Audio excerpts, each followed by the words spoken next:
उस दिन शाम की बारिश कुछ अलग थी। आसमान से गिरती हर बूंद जैसे किसी की कहानी कह रही थी। और उसी बारिश के बीच भीगती हुई एक छोटी सी ठेली के पास खड़ा था आदित्य। उसके हाथ कांप रहे थे, आंखों में नमी थी और दिल में एक डर, क्योंकि आज फैसला होना था, हार मान ले या अपनी किस्मत बदल दे। ठंडी हवा उसके चेहरे से टकरा रही थी और सामने रखा बिरयानी का बड़ा भगोना लगभग भरा हुआ था। सुबह से उसने पूरी मेहनत से खाना बनाया था। मां सुनीता ने अपने हाथों से मसाले डाले थे, लेकिन पूरे दिन में सिर्फ 8 प्लेट ही बिकी थी।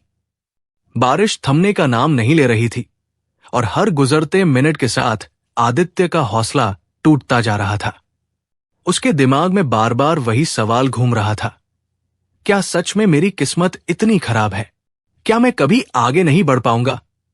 वो ठेली के पास खड़ा था, लेकिन उसका मन कहीं और था। उसे वो दिन याद आ रहा था जब उसके पापा इस दुनिया को छोड़कर चले गए थे। उस दिन भी कुछ ऐसा ही मौसम था। आसमान रो रहा था और उसके घर के अंदर सन्नाटा पसरा था। 14 साल का आदित्य कोने में बैठा बस एक ही बात सोच रहा था, अब हमारा क्या होगा? उसके पापा एक छोटी सी ठेली पर खाना बेचते थे। सुबह से शाम तक मेहनत करते और रात को आदित्य से कहते, बेटा तू बस पढ़ाई कर, मैं नहीं चाहता तू मेरी तरह जिंदगी बिताए। और आदित्य हर बार मुस्कुराकर कहता, पापा मैं पढ़ूंगा, बड़ा आदमी बनूंगा। लेकिन किस्मत को कुछ और ही मंजूर था। पापा के जाने के बाद घर का खर्च, खाना, पढ़ाई, सब कुछ एक साथ टूटकर आदित्य के सिर पर गिर पड़ा। मां ने हिम्मत करके मजदूरी शुरू की। सुबह से शाम तक भारी बोझ उठाती, हाथों में छाले पड़ जाते, लेकिन चेहरे पर मुस्कान रखती ताकि उसका बेटा टूट न जाए। लेकिन सच तो यह था कि अंदर से वो खुद भी बिखर रही थी। आदित्य स्कूल जाता था, लेकिन वहां उसे इज्जत नहीं मिलती थी। फटी हुई कमीज, टूटी चप्पल और खाली जेब, ये सब उसे हर दिन लोगों के सामने छोटा महसूस कराते। एक दिन तो हद ही हो गई जब मास्टर ने पूरी क्लास के सामने कहा, तू पढ़कर क्या करेगा? तू भी अपने बाप की तरह ठेली ही लगाएगा। उस दिन शाम की बारिश कुछ अलग थी। आसमान से गिरती हर बूंद जैसे किसी की कहानी कह रही थी। और उसी बारिश के बीच भीगती हुई एक छोटी सी ठेली के पास खड़ा था आदित्य। उसके हाथ कांप रहे थे, आंखों में नमी थी और दिल में एक डर, क्योंकि आज फैसला होना था, हार मान ले या अपनी किस्मत बदल दे। ठंडी हवा उसके चेहरे से टकरा रही थी और सामने रखा बिरयानी का बड़ा भगोना लगभग भरा हुआ था। सुबह से उसने पूरी मेहनत से खाना बनाया था। मां सुनीता ने अपने हाथों से मसाले डाले थे, लेकिन पूरे दिन में सिर्फ 8 प्लेट ही बिकी थी। बारिश थमने का नाम नहीं ले रही थी और हर गुजरते मिनट के साथ आदित्य का हौसला टूटता जा रहा था। उसके दिमाग में बार बार वही सवाल घूम रहा था, क्या सच में मेरी किस्मत इतनी खराब है? क्या मैं कभी आगे नहीं बढ़ पाऊंगा? वो ठेली के पास खड़ा था, लेकिन उसका मन कहीं और था। उसे वो दिन याद आ रहा था जब उसके पापा इस दुनिया को छोड़कर चले गए थे। उस दिन भी कुछ ऐसा ही मौसम था। आसमान रो रहा था और उसके घर के अंदर सन्नाटा पसरा था। 14 साल का आदित्य कोने में बैठा बस एक ही बात सोच रहा था, अब हमारा क्या होगा? उसके पापा एक छोटी सी ठेली पर खाना बेचते थे। सुबह से शाम तक मेहनत करते और रात को आदित्य से कहते, बेटा तू बस पढ़ाई कर, मैं नहीं चाहता तू मेरी तरह जिंदगी बिताए। और आदित्य हर बार मुस्कुराकर कहता, पापा मैं पढ़ूंगा, बड़ा आदमी बनूंगा। लेकिन किस्मत को कुछ और ही मंजूर था। पापा के जाने के बाद घर का खर्च, खाना, पढ़ाई, सब कुछ एक साथ टूटकर आदित्य के सिर पर गिर पड़ा। मां ने हिम्मत करके मजदूरी शुरू की। सुबह से शाम तक भारी बोझ उठाती, हाथों में छाले पड़ जाते, लेकिन चेहरे पर मुस्कान रखती ताकि उसका बेटा टूट न जाए। लेकिन सच तो यह था कि अंदर से वो खुद भी बिखर रही थी। आदित्य स्कूल जाता था, लेकिन वहां उसे इज्जत नहीं मिलती थी। फटी हुई कमीज, टूटी चप्पल और खाली जेब, ये सब उसे हर दिन लोगों के सामने छोटा महसूस कराते। एक दिन तो हद ही हो गई, जब मास्टर ने पूरी क्लास के सामने कहा, तू पढ़कर क्या करेगा? तू भी अपने बाप की तरह ठेली ही लगाएगा। उस दिन आदित्य के अंदर कुछ टूट गया। उसने फैसला कर लिया, अब वो स्कूल नहीं जाएगा। अब वो काम करेगा, अपनी मां का सहारा बनेगा। और फिर शुरू हुआ उसका असली संघर्ष। वो कस्बे में एक चाय की दुकान पर काम करने लगा। सुबह 6 बजे से शाम 6 बजे तक, दिन भर बर्तन धोना, चाय पहुंचाना, डांट सुनना, और बदले में सिर्फ 800 रुपए महीने। लेकिन उसने कभी शिकायत नहीं की, क्योंकि उसे पता था ये शुरुआत है। हर रात वो थका हुआ घर आता, मां के पास बैठता और चुपचाप सो जाता। लेकिन उसके दिल में एक आग जल रही थी, कुछ बड़ा करने की, कुछ अपना करने की। और फिर एक दिन उसने फैसला लिया, मैं भी ठेली लगाऊंगा। उसने पैसे बचाने शुरू किए, हर महीने थोड़ा थोड़ा। मां भी जो कमाती उसमें से बचाती। दोनों ने मिलकर सपनों का छोटा सा खजाना बनाया। और कई महीनों बाद उनके पास इतने पैसे हो गए कि एक पुरानी ठेली खरीद सके। जब वो ठेली घर आई, उस दिन आदित्य की आंखों में पहली बार उम्मीद दिखी। मां की आंखों में आंसू थे, लेकिन वो खुशी के थे, क्योंकि आज उनका बेटा अपने पैरों पर खड़ा होने जा रहा था। पहले दिन जब आदित्य ठेली लेकर निकला, तो लोगों ने ताने मारे, देखो ये भी अपने बाप की तरह बन गया। लेकिन इस बार आदित्य रुका नहीं। उसने किसी की बात का जवाब नहीं दिया, क्योंकि अब उसे पता था जवाब शब्दों से नहीं, काम से देना है। उसने पूरी मेहनत से खाना बनाया, मंडी में घूम घूम कर बेचना शुरू किया। शुरुआत में कम बिक्री हुई, लेकिन धीरे धीरे लोग उसके स्वाद को पहचानने लगे। और आज उसी सफर का सबसे कठिन दिन था। बारिश ने उसकी सारी मेहनत पर पानी फेर दिया था। पूरा खाना बच गया था, और वो समझ नहीं पा रहा था कि अब क्या करे। कुछ देर तक वो चुप खड़ा रहा। फिर उसकी नजर पास बैठे कुछ भूखे कुत्तों पर गई। वो कांप रहे थे, भूखे थे। आदित्य ने बिना सोचे समझे पूरा खाना उनके सामने रख दिया। कम से कम किसी का पेट तो भरेगा, उसने हल्की सी मुस्कान के साथ कहा, लेकिन अंदर से वो टूट चुका था।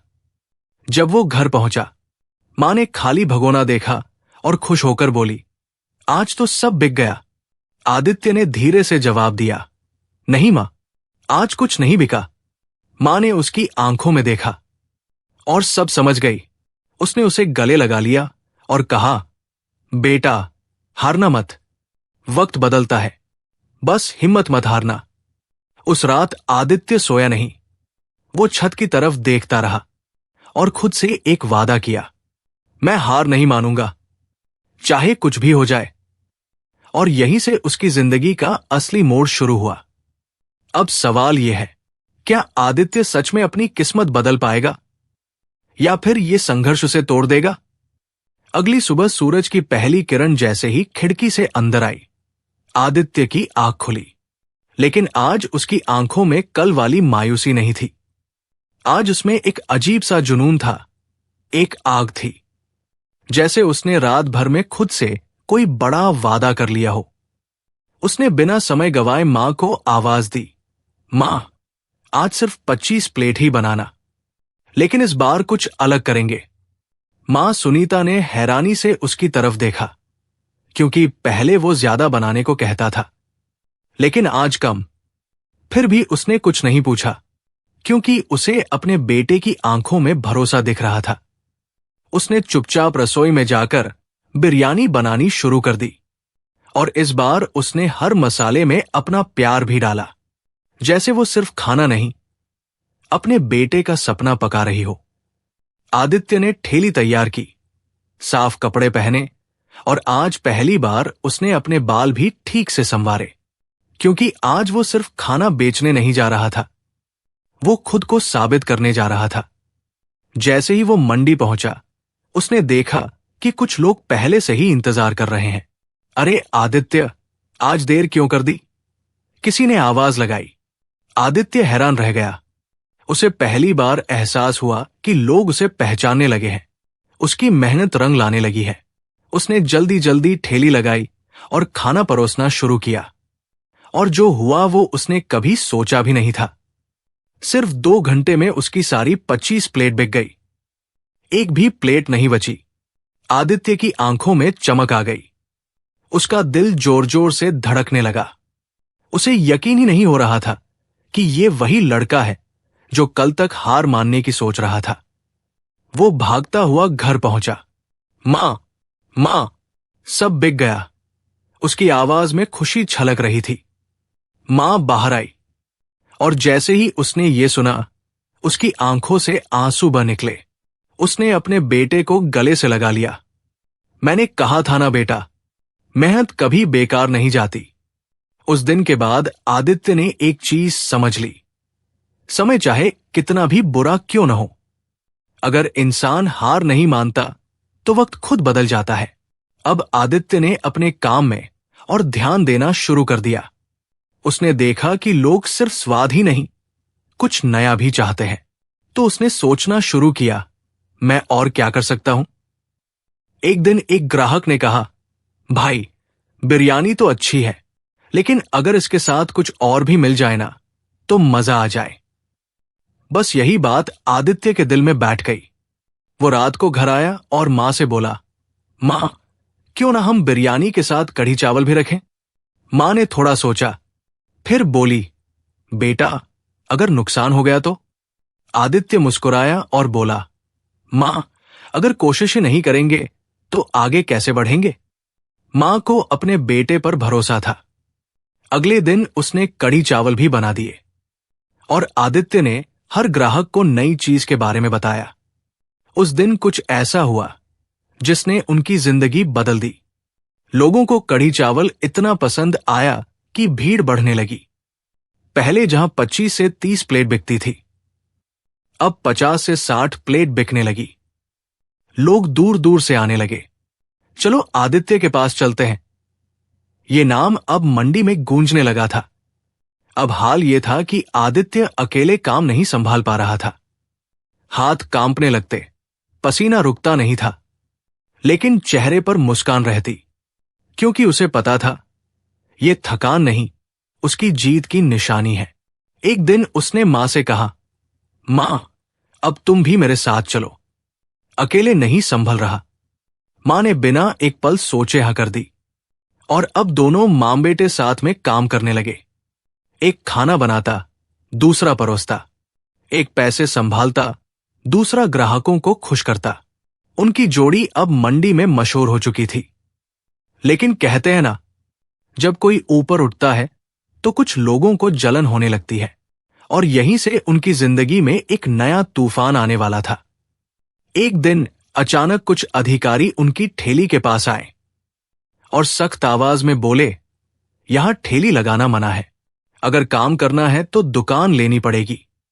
ये सुनकर आदित्य और उसकी मां के पैरों तले जमीन खिसक गई, क्योंकि दुकान का किराया था 18,000 रुपए एडवांस और हर महीने 500।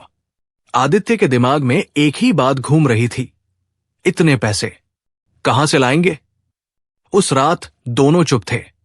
घर में सन्नाटा था, लेकिन इस बार डर के साथ साथ एक सवाल भी था, क्या वो फिर से सब कुछ खो देंगे या इस बार वो एक और लड़ाई जीतेंगे?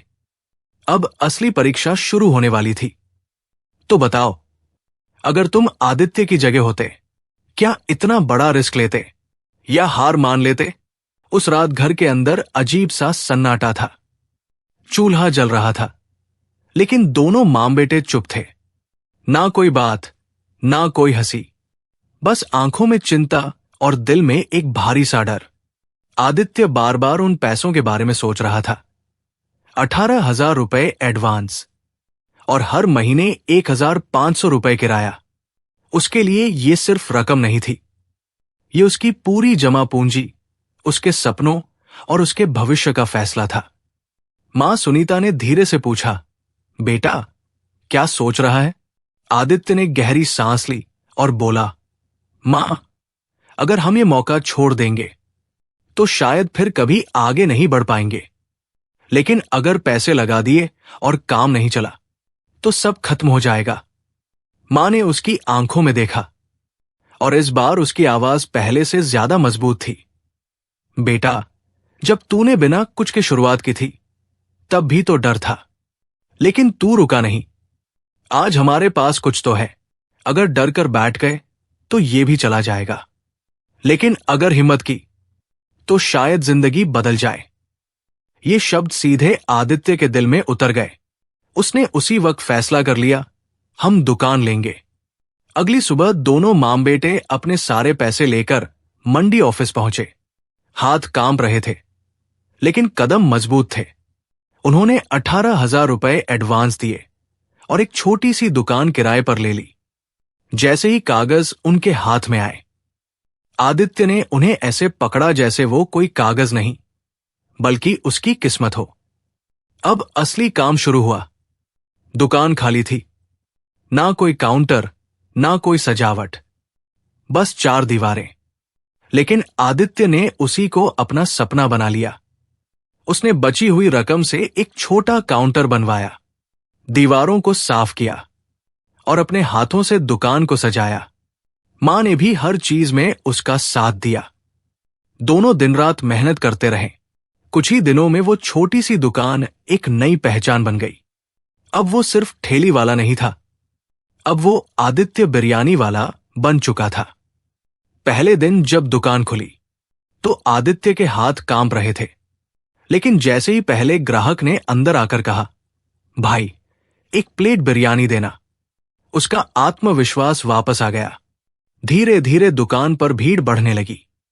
अब लोग बारिश, धूप, किसी चीज की परवाह नहीं करते थे, क्योंकि उन्हें पता था यहां स्वाद भी मिलेगा और सम्मान भी।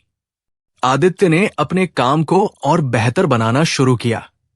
उसने बिरयानी के साथ राजमा चावल भी जोड़ दिया, फिर दही और सलाद भी रखने लगा। अब उसकी दुकान पर हर उम्र के लोग आने लगे। कमाई पहले से कई गुना बढ़ गई। अब वो सिर्फ खर्च नहीं चला रहा था, बल्कि पैसे बचा भी रहा था। एक दिन रात को खाना खाते वक्त मां ने कहा, बेटा अब हमें अपना घर बनाना चाहिए। आदित्य मुस्कुराया और बोला, हां मां, अब वक्त आ गया है कि हम अपने सपनों का घर बनाएं। और फिर शुरू हुआ एक और सपना। आदित्य ने गांव में एक छोटा सा प्लॉट लिया और धीरे धीरे एक पक्का घर बनवाना शुरू किया। हर ईंट में उसकी मेहनत थी, हर दीवार में उसकी मां की दुआएं थी। जब घर बनकर तैयार हुआ तो उस दिन मां की आंखों से आंसू रुक ही नहीं रहे थे। वो बार बार बस एक ही बात कह रही थी, आज तेरे पापा होते तो कितना खुश होते। आदित्य ने आसमान की तरफ देखा और मन ही मन कहा, पापा मैंने आपका सपना पूरा कर दिया। अब वो वही लड़का नहीं था जिसे लोग ताने मारते थे। अब लोग उसकी मिसाल देने लगे थे, देखो मेहनत क्या कर सकती है। लेकिन कहानी अभी खत्म नहीं हुई थी, क्योंकि जिंदगी हमेशा एक जैसी नहीं रहती और आदित्य की जिंदगी में अभी एक और मोड़ आना बाकी था। एक दिन उसकी दुकान पर एक बड़ा व्यापारी आया। उसने आदित्य का खाना खाया और बोला, तुम्हारा स्वाद बहुत अच्छा है, मैं तुम्हें शहर में बड़ी दुकान दिला सकता हूं, लेकिन इसके लिए तुम्हें यहां सब छोड़ना होगा। ये एक ऐसा मौका था जो उसकी जिंदगी को पूरी तरह बदल सकता था। लेकिन इसके साथ एक बड़ा सवाल भी था, क्या आदित्य अपने गांव, अपनी मां और अपने पुराने संघर्षों को छोड़कर शहर जाएगा, या फिर वही रहकर अपने लोगों के बीच ही आगे बढ़ेगा? उसके सामने 2 रास्ते थे और दोनों ही उसकी किस्मत बदल सकते थे। अब तुम बताओ, अगर तुम आदित्य की जगह होते तो क्या करते? बड़ा सपना चुनते या अपनी जड़ों से जुड़े रहते? उस रात आदित्य की आंखों में नींद नहीं थी। छत को देखते हुए वो बार बार उसी बात को सोच रहा था। शहर जाने का मौका, बड़ी दुकान, बड़ा नाम और एक नई जिंदगी। लेकिन उसी के साथ मां का चेहरा भी उसके सामने आ जाता। वो मां जिसने उसके साथ हर दर्द सहा था, जिसने भूखे रहकर उसे खिलाया था, जिसने टूटकर भी उसे टूटने नहीं दिया। उसका दिल दो हिस्सों में बंट चुका था। एक हिस्सा कह रहा था, ये मौका दोबारा नहीं मिलेगा, पकड़ ले इसे। और दूसरा हिस्सा कह रहा था, जिस जमीन ने तुझे खड़ा किया, उसे छोड़कर मत जा। सुबह होते ही उसने मां के पास जाकर बैठ गया। मां चूल्हे पर रोटी बना रही थी। उसने धीरे से पूछा, मां, अगर मैं शहर चला जाऊं तो तुम्हें बुरा लगेगा? मां कुछ पल के लिए चुप रही, फिर मुस्कुराई, लेकिन उस मुस्कान में हल्का सा दर्द छुपा था। उसने कहा, बेटा, मां कभी अपने बच्चे को रोकती नहीं। अगर तू आगे बढ़ना चाहता है तो जा, मैं खुश रहूंगी। आदित्य ने मां की आंखों में देखा और उसे समझ आ गया कि यह खुशी नहीं, एक मजबूरी है। एक मां अपने बेटे के सपनों के लिए खुद को पीछे कर रही है। उसी पल आदित्य ने फैसला कर लिया। वो उठा, सीधे उस व्यापारी के पास गया और बोला, साहब, आपका ऑफर बहुत बड़ा है, लेकिन मैं इसे नहीं ले सकता। व्यापारी हैरान रह गया, क्यों? इतनी बड़ी मौका ठुकरा रहे हो? आदित्य ने मुस्कुराकर जवाब दिया, क्योंकि मैं वहां जाकर बड़ा जरूर बन जाऊंगा, लेकिन यहां रहकर मैं किसी और को भी बड़ा बना सकता हूं। मैं अपनी मां को अकेला छोड़कर आगे नहीं बढ़ सकता, और मैं अपनी पहचान खोकर बड़ा नहीं बनना चाहता। यह सुनकर व्यापारी कुछ पल के लिए चुप हो गया। फिर उसने आदित्य के कंधे पर हाथ रखा और बोला, बेटा, तुम पहले ही बहुत बड़े इंसान बन चुके हो। उस दिन आदित्य ने सिर्फ एक मौका नहीं ठुकराया, उसने अपने रिश्तों, अपने संस्कारों और अपने असली मकसद को चुना। उसके बाद उसने अपने काम को और आगे बढ़ाने का फैसला किया। उसने गांव के 2 गरीब लड़कों को अपने साथ काम पर रखा, उन्हें सिखाया, उन्हें कमाने का मौका दिया। अब उसकी दुकान सिर्फ उसका सपना नहीं थी, बल्कि कई और लोगों की उम्मीद बन चुकी थी। धीरे धीरे उसकी दुकान एक छोटी सी जगह से बढ़कर एक बड़ी पहचान बन गई। लोग दूर दूर से आने लगे। आदित्य बिरयानी वाला अब सिर्फ एक नाम नहीं, एक कहानी बन चुका था। कुछ सालों बाद उसी गांव में जहां कभी लोग उसका मजाक उड़ाते थे, आज वही लोग अपने बच्चों से कहते थे, देखो, अगर जिंदगी में कुछ करना है तो आदित्य जैसा बनो। एक दिन आदित्य अपनी दुकान के बाहर खड़ा था। सामने उसका पक्का घर, अंदर उसकी मां और चारों तरफ इज्जत। उसने आसमान की तरफ देखा, आंखें नम हो गई और धीरे से बोला, पापा, मैंने कर दिखाया। हवा का एक हल्का झोंका उसके चेहरे को छूकर गया, जैसे कहीं से आशीर्वाद मिला हो। और यही है इस कहानी की असली सच्चाई। किस्मत लिखी हुई नहीं होती, उसे लिखा जाता है, हालात चाहे कितने भी खराब क्यों न हो। अगर इंसान हार नहीं मानता तो एक दिन वही हालात उसके सामने झुक जाते हैं। आदित्य ने यह साबित कर दिया कि गरीबी कोई कमजोरी नहीं होती, कमजोरी होती है हार मान लेना। और अगर तुम में हिम्मत है, जिद है, मेहनत करने का जुनून है, तो तुम भी अपनी किस्मत बदल सकते हो, ठीक वैसे ही जैसे आदित्य ने बदली। अब एक सवाल तुमसे, अगर आज तुम्हें अपनी जिंदगी बदलने का एक मौका मिले तो क्या तुम डर के कारण उसे छोड़ दोगे या पूरी ताकत से पकड़ लोगे? सच सच बताना, क्योंकि शायद तुम्हारा जवाब ही तुम्हारी आने वाली जिंदगी तय करेगा। अगर आपको यह कहानी अच्छी लगी हो तो हमारे चैनल सच्ची कहानी बाय बीके को सब्सक्राइब करें और शेयर करें। मिलते हैं एक और नई कहानी के साथ। तब तक के लिए आप अपना और अपने परिवार का ख्याल रखें।